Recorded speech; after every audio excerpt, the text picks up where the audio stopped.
Que la paix de Dieu soit avec vous. Bienvenue à l'émission La Passion des âmes. La Passion des âmes, un groupe qui est dirigé par votre servante qui vous parle. Notre objectif est d'évangéliser et encadrer les chrétiens qui veulent annoncer l'évangile, la bonne nouvelle de Jésus-Christ. Vous êtes un chrétien sauvé, baptisé, et vous voulez répondre à l'impératif de Jésus-Christ, à savoir, allez, faites de toutes les nations des disciples. Mais vous avez une peur bleue du regard des autres. Vous pensez que vous êtes trop timide pour le faire. Si vous pouvez réunir au moins un groupe de 10 personnes qui sont dans la même situation que vous, la passion des âmes peut vous aider à gagner de l'assurance et à vous sentir mieux outillé pour entreprendre cette mission par une formation sur Zoom, en français ou en créole. Contactez-nous. Nos coordonnées sont au bas de la vidéo. Joignez-nous aussi sur WhatsApp. Nos vidéos sont en ligne sur YouTube et sur Facebook.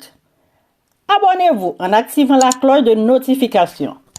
Merci d'aimer et de partager afin de permettre à plus d'un d'entendre le message de l'Évangile. Ainsi, vous pouvez être un instrument pour amener des âmes à Christ. Je vous reviens. Tu règnes dans l'infini des cieux, tu règnes.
Vous suivez votre émission mensuelle La Passion des âmes.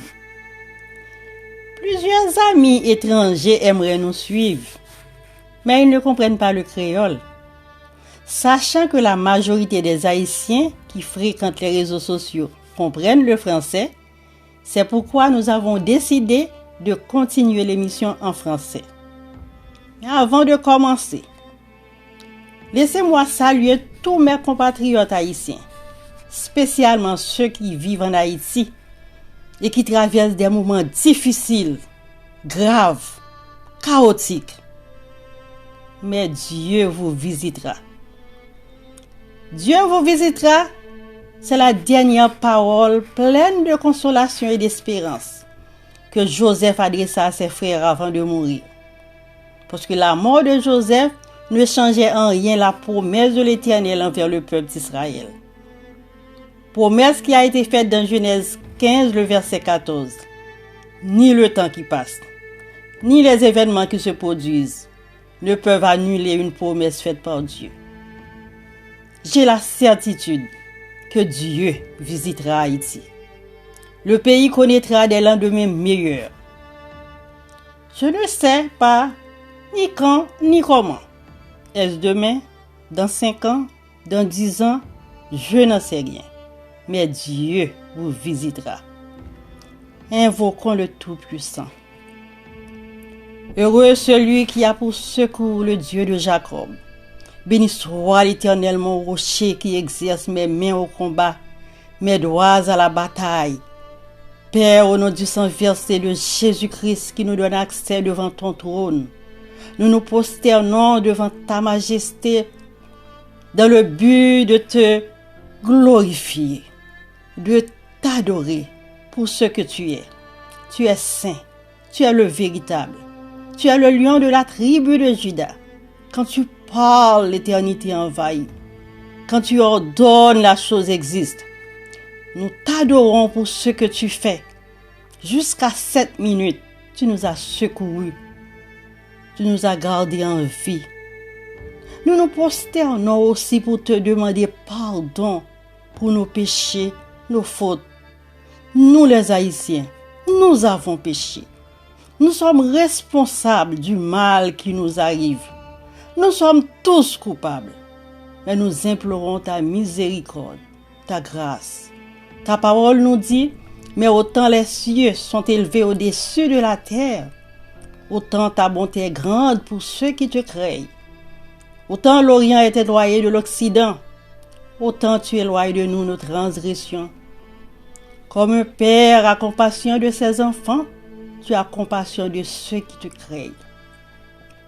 À l'instar de Josaphat, nous te disons, nous ne savons que faire, mais nos yeux sont sur toi.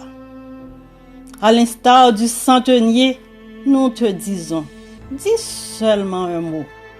Un seul mot venant de toi fera toute la différence. Seigneur, entends nos cris. Parle encore ce matin, surtout aux personnes non encore atteintes par l'Évangile. Seigneur, aide-nous à proclamer cet Évangile d'une façon claire et compréhensible. Nous t'en prions, non en vertu de nos mérites, nous n'avons aucun, mais au nom de Jésus, qui vit et règne au siècle des siècles. Amen.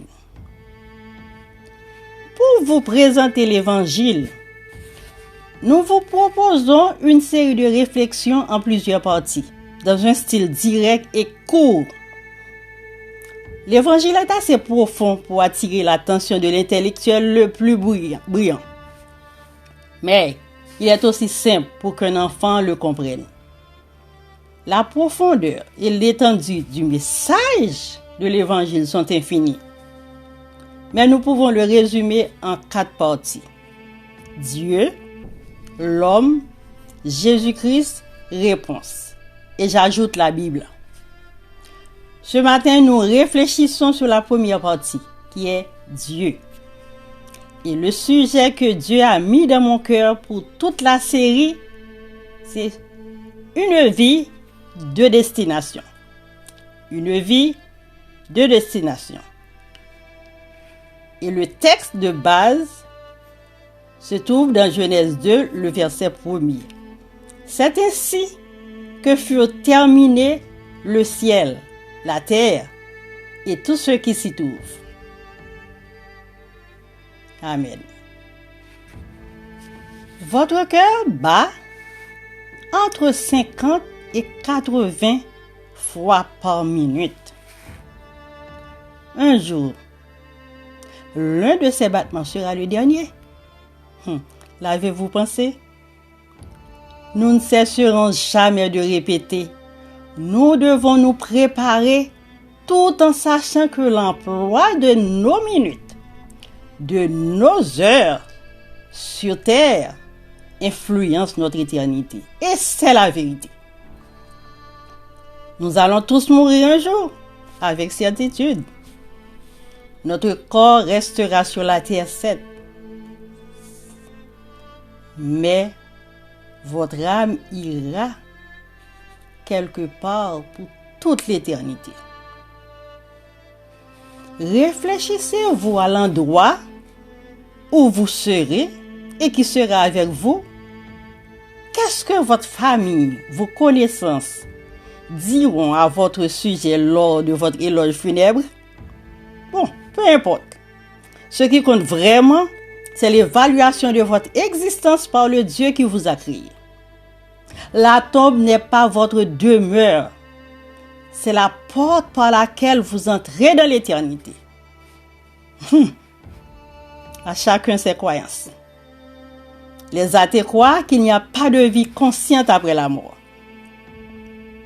Les bouddhistes croient que l'illumination, l'âme se réincarne de manière continuelle jusqu'à ce qu'elle atteigne l'état ultime de non-existence appelé le nirvana. L'islam croit qu'il existe un paradis et un enfer, et que mourir en martyr est la seule chose qui assure le paradis. Les Juifs et les chrétiens croient qu'il y a un ciel et un enfer, une forme de récompense et de punition après la mort. Laquelle de ces possibilités se produira pour vous? Peu importe en quoi ou en qui vous avez choisi de placer votre foi, mais sachez que vous pariez la seule vie que vous avez. La vie n'est pas un simulateur. Des choix mal éclairés entraînent des conséquences désastreuses.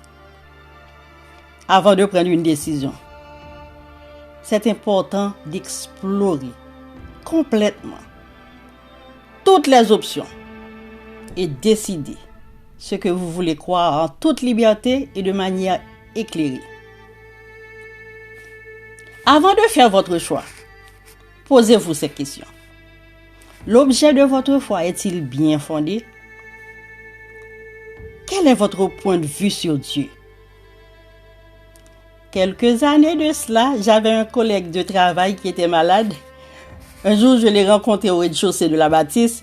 J'ai dit, oh, j'ai appris que tu étais malade. Maintenant, tu es guéri. Dieu soit loué. Il m'a répondu, ne me parle pas de Dieu. Je suis athée. Il dit, ah bon? Il dit, oui, je suis athée. D'aucune façon, vous ne pouvez pas prouver l'existence de Dieu. Mais j'ai dit, mais quelle preuve que vous avez pour dire que Dieu n'existe pas? Est-ce votre point de vue? Dieu n'existe pas? En tout cas, l'athée dit qu'il n'y a pas de Dieu.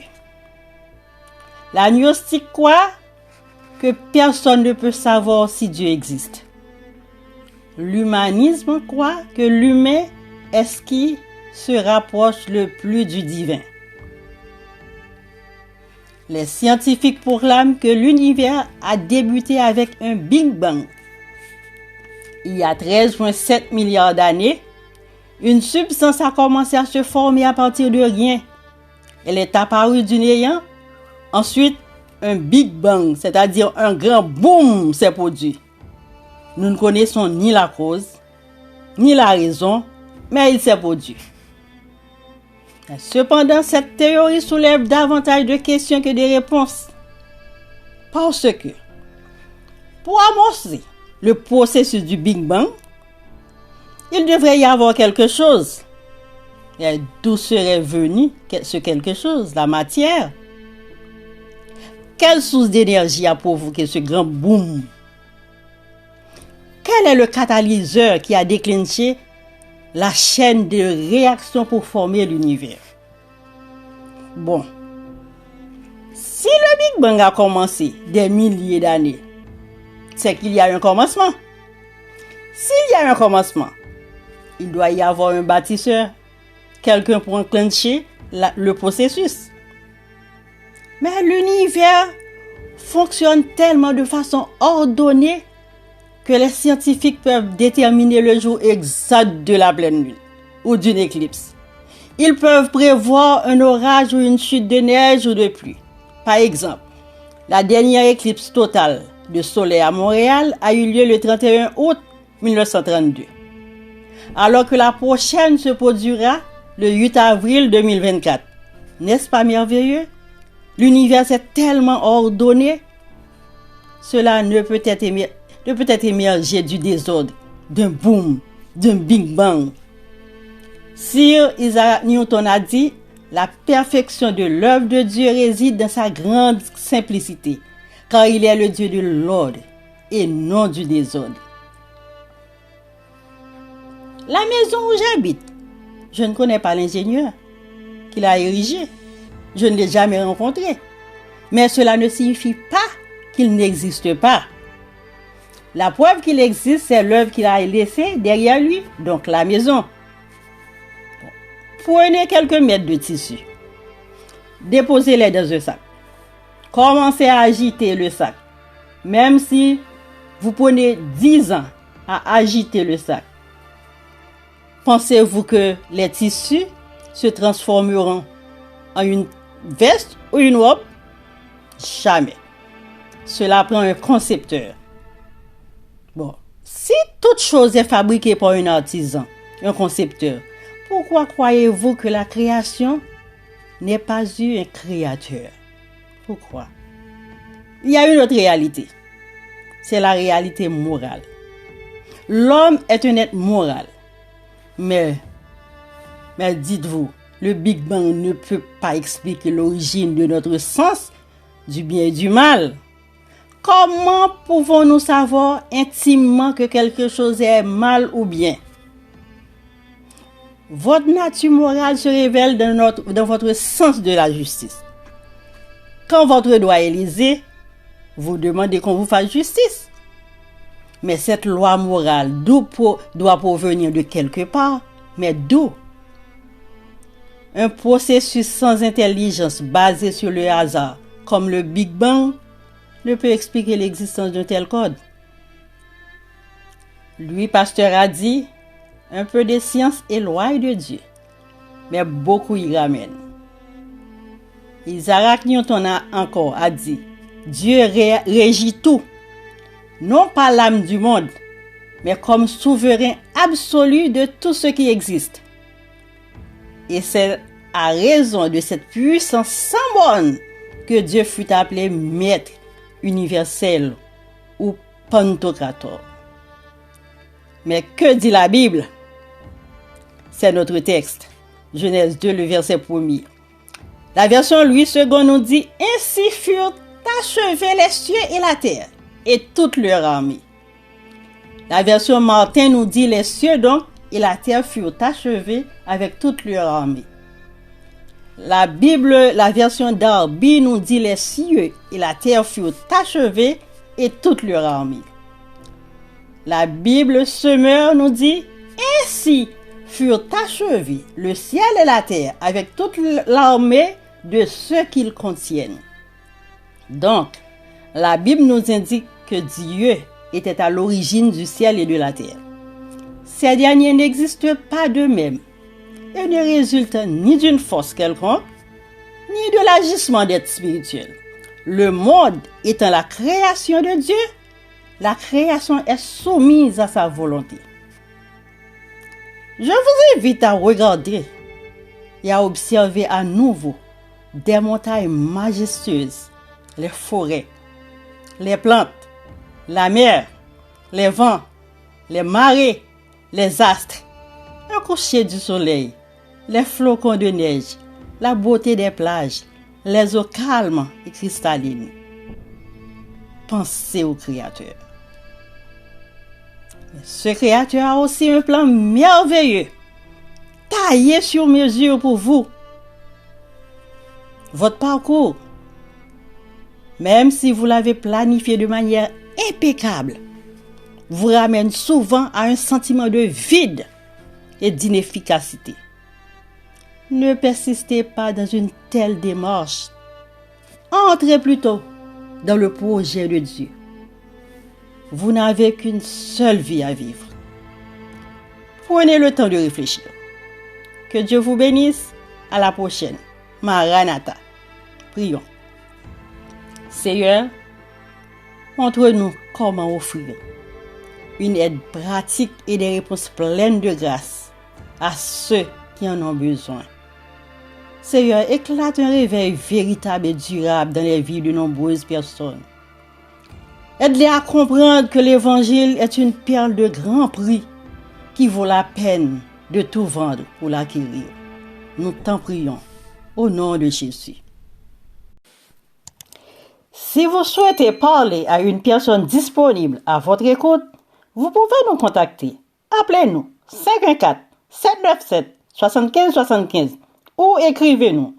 Merci d'aimer et de partager la vidéo. Si vous saviez à quel point tous les hommes sont précieux aux yeux de Dieu, vous feriez tout votre possible pour les amener à Jésus-Christ.